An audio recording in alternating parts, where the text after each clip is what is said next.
Hi friends, I hope you're doing well. Listen, when it comes to makeup, is something like this what you're afraid of? Are you afraid of your foundation looking cakey? Maybe not picking the right shade of foundation? Maybe having your foundation wear funny or break up throughout the day? Maybe you're stumped when it comes to eyeshadow or brows, blush placement. There's so many topics to cover, so welcome to my new series, Overcoming Your Fear of Makeup. We're gonna get into it. We're gonna go into the details. We're gonna really face our fears when it comes to makeup. I still have fears when it comes to makeup, and I feel like I've been doing this for a long time, and I know so much about products, so much about placement, so much about choosing the right colors and undertones, but there's still things that get to me. In this first episode, we're gonna be focusing on a flawless base. We're gonna be covering things like how to pick the right foundation for you, your skin type, your tone, your undertone. We're gonna talk about prepping the skin properly, color correcting, and all things that pertain to creating a flawless foundation base. I don't know about you, but if you grew up like me in middle school and high school without social media, I feel like I was scarred not only from myself and my makeup mistakes, but also seeing other people wearing the wrong foundation shade. It's something that's like embedded in us. We just do not want to appear like we don't know what we're doing. I'm gonna be sharing so many tips and tricks to help you create a flawless base without it looking heavy or feeling heavy on the skin. I think ultimately all of us want our skin to just look like skin, but just a more perfected version. And there's ways to do that no matter what coverage level you're looking for when it comes to foundation. It's going to really set you up for success, and that will help you not look cakey. It'll help you not look too overdone. It'll help you not accentuate what you're trying to maybe cover when it comes to skin conditions. And just in general, it will help you not draw like negative attention to yourself on accident just because your foundation is sitting a little funny on the skin. So I'm going to show you how to go from this right here to a much better finished product. Let's just dive right in. So now I've got a clean canvas. I'm sure you're already aware foundation literally sets the tone for the rest of the makeup. It's the thing that I feel like if it's done right, it makes your entire makeup look so good no matter what. Obviously, there's tips and tricks for eyeshadow, things like that. But overall, because your skin is the most of what people are seeing, when it's done right, it can be a total game changer. And when it's not done right, it can be super obvious. I think this is why a lot of us are intimidated by complexion stuff. We want our skin to look its absolute best, but let's be honest, we're human. Our skin is constantly changing. Maybe you're like me and you've gone through or are still going through acne prone skin. Maybe you have oily skin, super dry skin. We all have different skin concerns.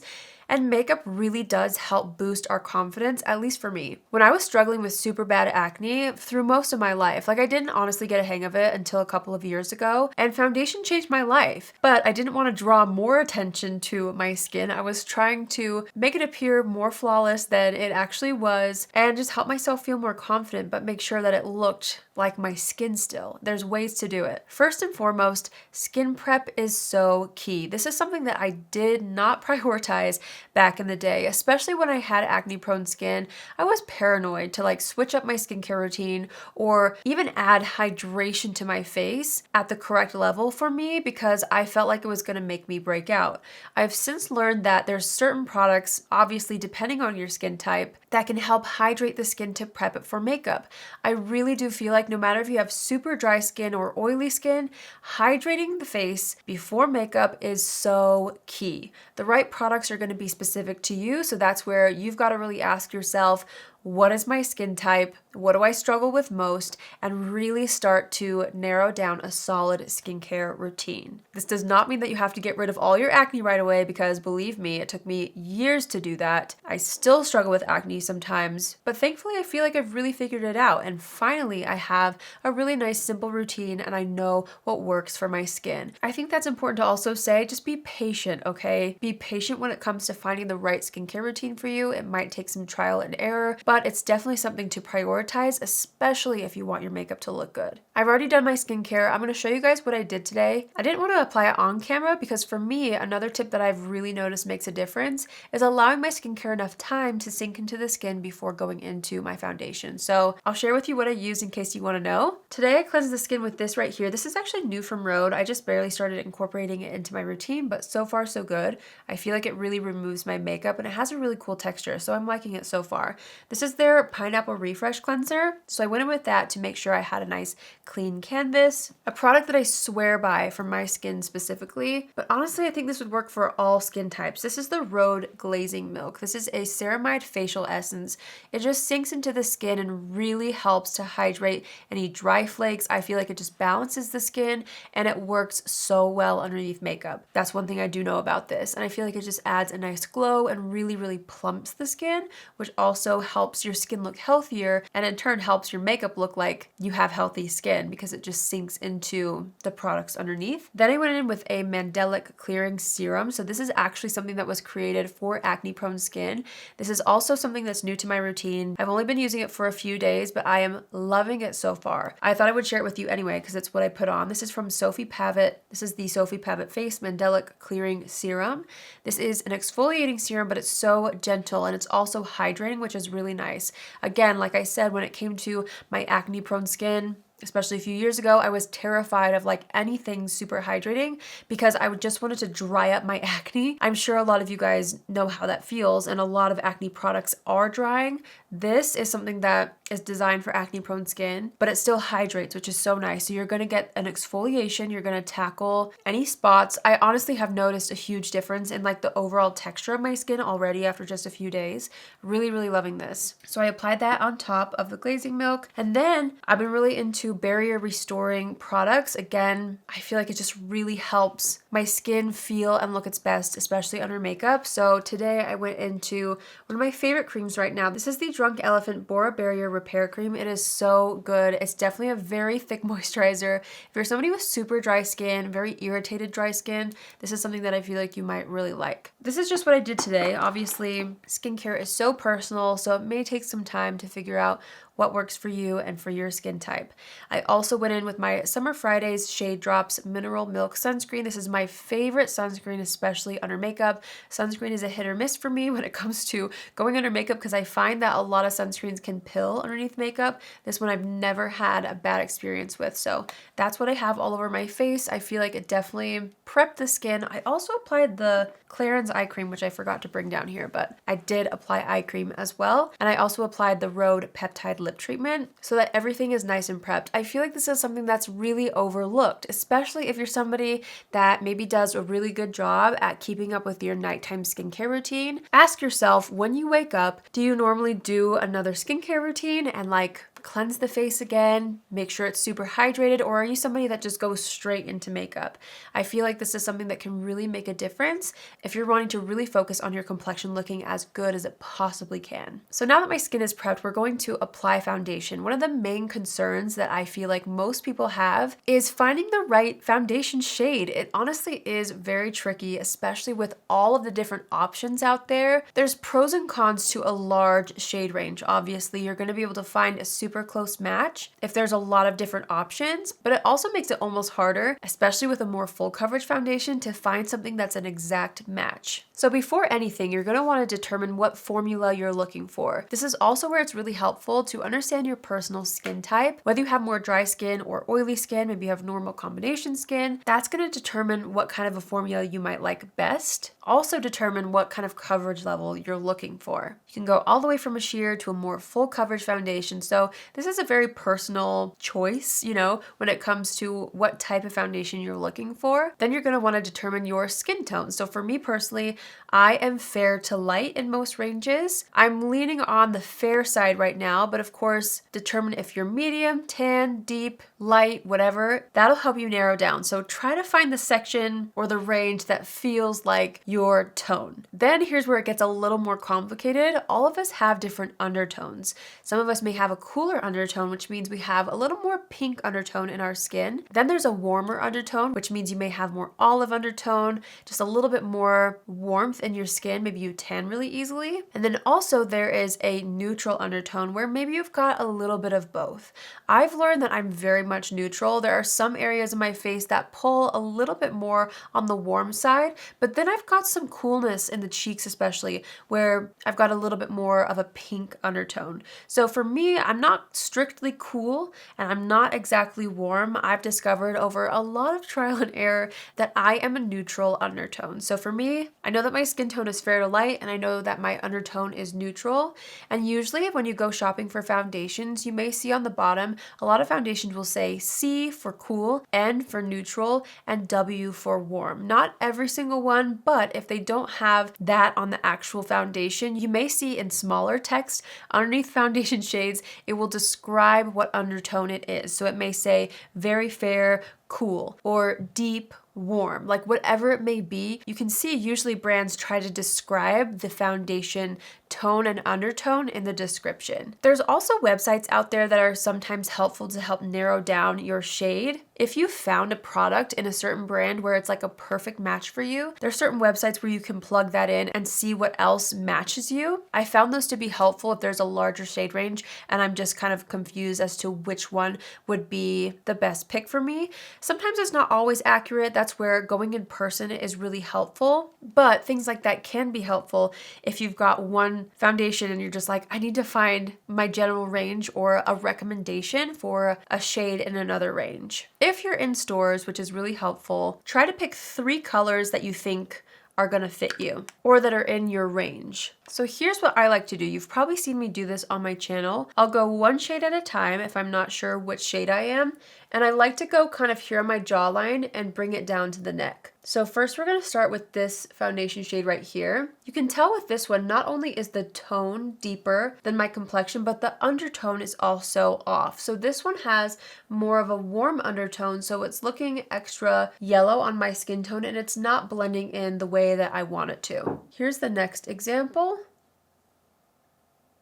So this one immediately I can tell is way too light for my skin tone. However, I feel like the undertone is right. It's not really pulling too pink or too yellow on my skin. So that's how I personally know that it's more of a neutral undertone. But you can see that it's not quite right in the sense that it's too bright for my actual complexion. It's close though, but not exactly quite right. Okay, we have one more. This one right here blends into my skin a lot better. You can't really see it the way that you can see some of these right here. So for me, that's a much better match. This right here is one of my personal favorite foundations. It's the Nars foundation in the shade Mont Blanc. I feel like for me right now, you could technically say that could be a little bit dark. It's not something that bothers me, but I just haven't had much sunshine lately. So let me show you a match that's currently almost identical to my skin tone. And that for me is the Ciele Skin Tint. This is in the shade Fair 2. I'll show you over on this side so you can see how insanely close of a match this is. Obviously, some brands may not have something exactly like this where it matches so perfectly, but this to me is fine. It's close enough, and especially when I pair it with concealer and bronzer, I don't have an issue. These two right here would be a lot harder to work with. I definitely would avoid something that's this stark, even if you think you could adjust it in some way. It's best to find something that matches your skin and almost disappears into your skin as much as possible. Sometimes when you're shopping in store, the lighting can be really tricky as well. I feel like some people don't know that you can get samples of foundations. This is something that I tried to do when I was trying to figure out what my foundation shade was. Several years ago, it was really hard for me to just blind buy a foundation. Now I feel like I'm really good at knowing what is gonna best match my skin, even if I don't try it in stores. But as I was learning, it was so helpful to go into like a department store and you have somebody help you in the store and then grab a sample of a couple shades in whatever foundation you're looking to try and then take it home with you and see in natural light and in different areas of your house how the foundation shades match, if they oxidize throughout the day, whatever it might be. Find a day where you can just try out a foundation or try out a color in the privacy of your own home before going out in public, and then that way you don't have to commit to a huge full-size, foundation bottle. You can simply ask for a sample to make sure that the tone and undertone is right for you. Before we actually apply the foundation, I did want to touch on corrector and concealer underneath foundation. Now, this is not something that I personally normally do because I feel like my skin is pretty much even throughout. The only thing I really like to do is kind of even out my redness. However, several years ago when I struggled with acne, this came in handy for acne spots or any area that I felt like was really hard to cover. I think that's one of the things when it comes to foundation, less is more. If you want to avoid that cakey look, obviously prepping your skin for your skin type is really key, but also making sure you're not applying too much product is so important. This is really easy to do on accident. A lot of times, different foundations, especially if you have, say, a pump applicator, maybe one pump is actually too much for your whole face. But I even still struggle with this, where if I'm just getting ready and I'm in the groove, I'll pump an entire pump out or a couple of pumps of foundation on my hand, and I'll apply it with a brush and later realize, whoa, that was way too much. I need to tone it down and do maybe half a pump next time. This is an area that I feel like even I can overdo on accident if I'm just not really paying attention to how much product I'm putting on my face. If you have acne prone skin especially and you're wanting to cover up any discoloration, corrector and a concealer before foundation can be helpful. This is again something that may not work for everybody or may not be necessary for everybody, but it's a tip that I feel like is really good to know.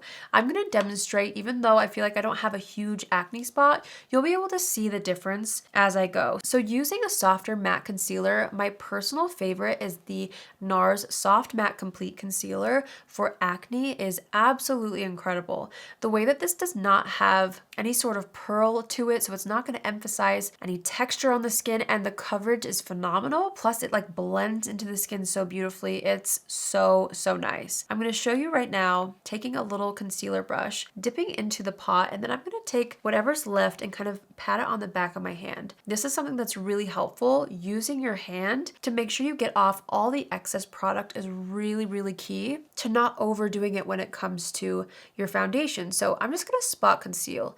Brushes are also really helpful, so having a concealer brush that's fluffy like this is the IT Cosmetics brush. The e.l.f. double-sided brush is also incredible if you're looking for one for something like this, but just taking a bit of a matte concealer, and you can see I'm just buffing around any areas of redness or like small blemishes that I want to cover. I've got a little blemish going right here. I find that this is a really great way to not overdo your foundation on top, because a lot of times you may realize that if you just cover up some of those super obvious spots or what feels obvious to you, by the way, skin issues are much more obvious to you than to anybody else.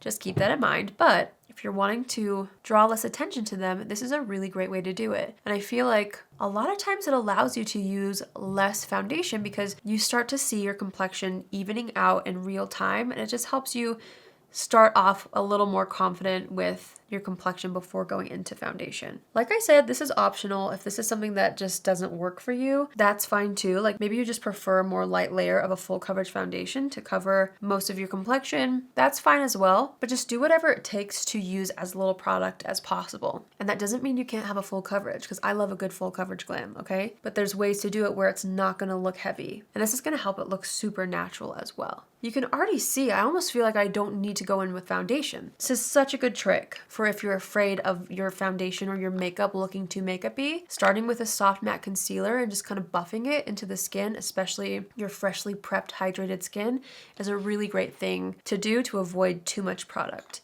Another great tip is using color corrector. I've been obsessed with this one from e.l.f. This is their Putty Color Correcting Eye Brightener. There's lots of different brands that use these. Similar idea though, taking a more fluffy brush and going into areas where you feel like you have discoloration. So for me, underneath the eyes, I like to brighten this a little bit. I tend to have like purple and blue.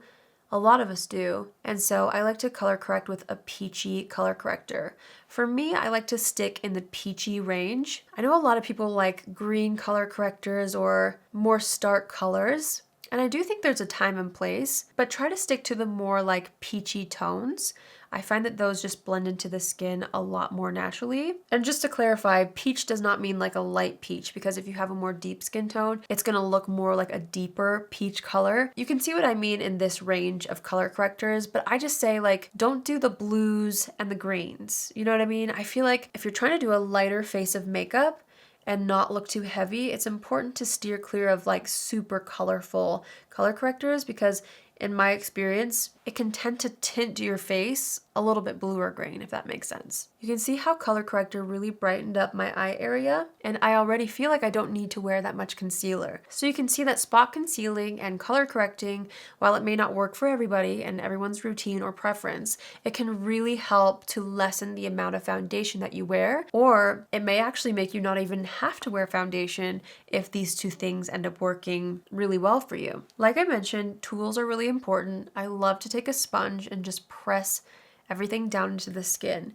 This is going to really help to blend the skincare with the makeup, which helps so much with dryness and flakiness. And if you just feel like sometimes the makeup is sitting on top of the skin, this is another great thing to use to just press things into the skin. I also wanted to touch on primers because I feel like sometimes if you're really trying to perfect your complexion, I would say focus on your skincare routine. We can talk about primers in a future video because there are some really great tips and tricks for using primers the right way to help with makeup longevity and just kind of help like correct some of your skin concerns. But I feel like I did not want to touch on primer in this video, even though we're talking about foundation, because I think mastering a skincare routine and figuring out how to prep your skin actually makes it so that you don't really need primer. Not saying that primers aren't useful, there's a time and place, but I feel like a lot of times some of that heaviness, cakiness, crepiness can come from the primer sometimes in between your skincare and your makeup. Sometimes the wrong one can really mess with things. So for now, if you're trying to perfect your base, I would say just hold off on primer, perfect your skincare routine, find the right shade of foundation and the right formula for you, and do a little bit less. Like I said, we'll talk about primers in a future video, but I think it's important to say that sometimes the wrong primer can make things really bad, and you don't always know that it's the primer that's doing it until you remove it from your routine. It's really rare, honestly, that I wear primer. There aren't that many that I feel like are that useful anyway. I genuinely think that skincare is the best primer. Okay, now we're going to go in with foundation. Again, a tool is very, very helpful. You guys know I've been really loving this Ciele brush. Today I'm going to wear the Tint and Protect Tinted Serum since this shade match is so good for me right now. In order to control the amount of foundation that you're going to use, do not apply the foundation directly to the face. I feel like that's something that so many people do and it just never works out because you end up using way too much. Like I said before, use your hand. Here's how much I applied on my hand, but I'm not going and taking all of this onto my brush. You'll see that I take like half of it first, and I may end up using all of this, but I like to go in on the back of my hand, pick up a little bit less, and then I like to focus this on the areas of redness first, and then kind of distribute it all over the rest of the complexion. You can see how this is blending in so perfectly into my skin tone. Because I did that spot concealing as well, I really feel like I don't need to use much at all. Also, in order to avoid that dreaded foundation line, take your foundation down the neck, even a little behind the ear if your hair is up. Luckily right now my face and my neck match. If you're somebody that uses self-tanner, or I know a lot of people have a more deep tone in their neck and chest than they do on their face, you want to make sure that everything kind of looks cohesive. So sometimes it may feel a little funny to match the neck and chest, but sometimes that is necessary. So there are a few things to sometimes consider, but for me right now, luckily, everything matches really well. If I were to self-tan, then I do try to match my body to my face so that my head doesn't look like it's floating. So now that I've got that applied all over the face, I'm going to take what's left on the back of my hand, and the reason why I do this is because it creates a little bit of a barrier on my sponge so that it's not taking up coverage. Because I like the coverage that I apply, and I apply a certain amount for a reason, and I don't want the sponge to take away my makeup. So I like creating that barrier, and then I'm just kind of pressing and rolling it into the skin. If you have a formula of foundation that you really love, and say your skin tone tends to change drastically throughout the seasons of the year, sometimes it's really nice to get your winter shade and your summer shade, and then you can mix the colors throughout the year as your skin tone is kind of shifting. That way you don't have to have like 10 different shades of foundations, and instead you can just mix and match as you go. So don't be afraid to play with like mixing different foundations to find your perfect shade. There's also lots of like drops out there. I've never personally tried these, but they have some drops that you can put into your foundation to either lighten them or deepen them. That's an option. I know some people really like that. For me, I feel like that's a little intimidating, but I just wanted to put it out there that those things do exist if that's something you're looking to do. Okay, hopefully you can see how nice my complexion looks. Starting with skincare, moving into the spot concealing and color correcting, everything looks very, very nice. It looks flawless, it looks hydrated, but it still looks like skin, but I've been wearing all the things, you know? I've got foundation, I've got spot concealer on, corrector.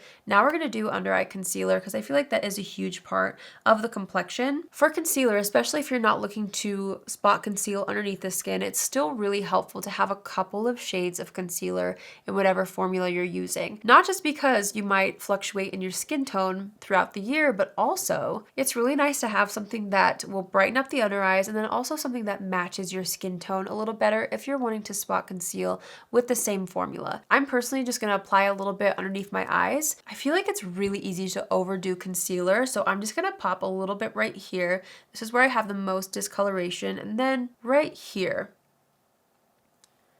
This concealer actually matches my skin tone a little bit more than brightens, but sometimes if I'm not wanting to draw attention to my eye area, I like to go with something that's a little bit closer to my actual skin tone versus too brightening. I'm just gonna blend this out with a concealer brush. And I feel like a mistake that a lot of people make, and even myself sometimes, is not creating the right shape around the eye area. I feel like this upside down triangle situation really, really helps, where I feel like a lot of times if you just go in a circle, like a little half moon under your eyes, you can kind of tell where your foundation starts and stops, and it can kind of draw attention to that area more negatively.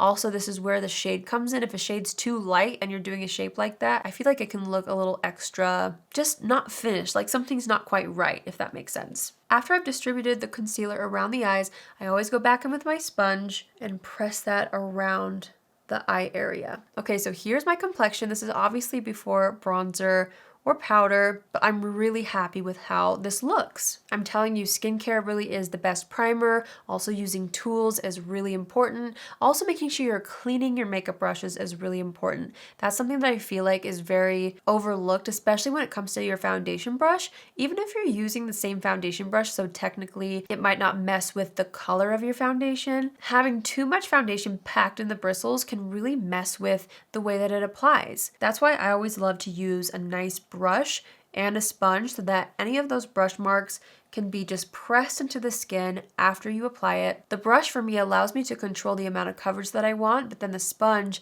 gives me that super skin-like finish. So do not sleep on brushes, okay? They're very, very important if you want your complexion to look super good. All right, so here's my complexion with just foundation and concealer.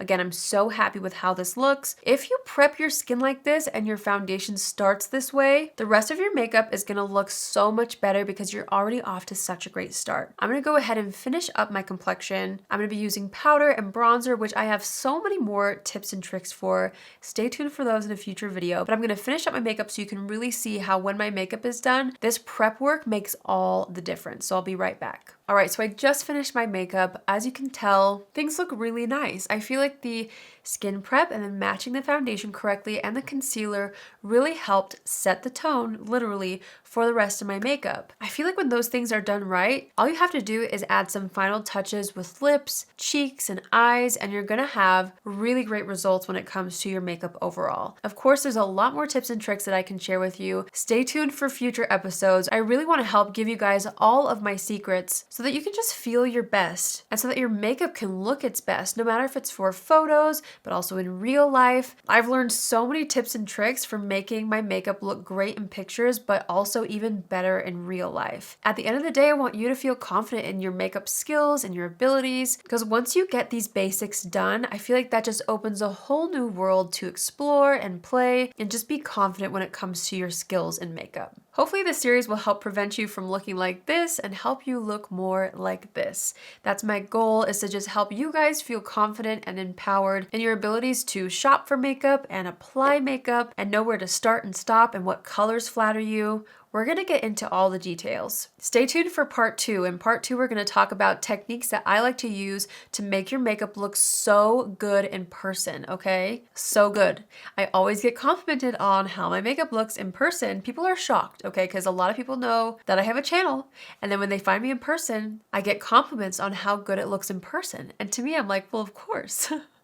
That's the end goal for me, not to just look pretty on camera or in a picture, but like in person, right? So I'm gonna share all my tips and tricks with you. I'm gonna show you how to blend all of your products into your skin so that you look seamless. No need to be afraid of looking silly or looking like a clown. I've got you. We're gonna talk about when it's great to stay in your comfort zone when it comes to makeup and when it's great to explore and have fun with makeup. I'm so excited about this series. I hope you guys are too. Please continue your makeup fears in the comments. Let me know what you're the most afraid of when it comes to makeup. Since this is gonna be a series, I can't wait to hear from you and I can't wait to hopefully help you just become more confident. So be sure to leave a comment down below. Also, if you haven't yet subscribed, please do so. I wanna reach 1 million subscribers this year. I really think I can do it, but obviously I need your help. So like this video and subscribe. It means the world to me. Thank you guys so much for watching. I hope you learned something from today's video. I can't wait to keep filming episodes in this series. And I just hope that my tips and tricks can help you in some way so that by the end of the series, you're gonna be a pro with your makeup. Thank you guys again for watching. I hope you have an amazing day wherever you are, and I will see you in my next video.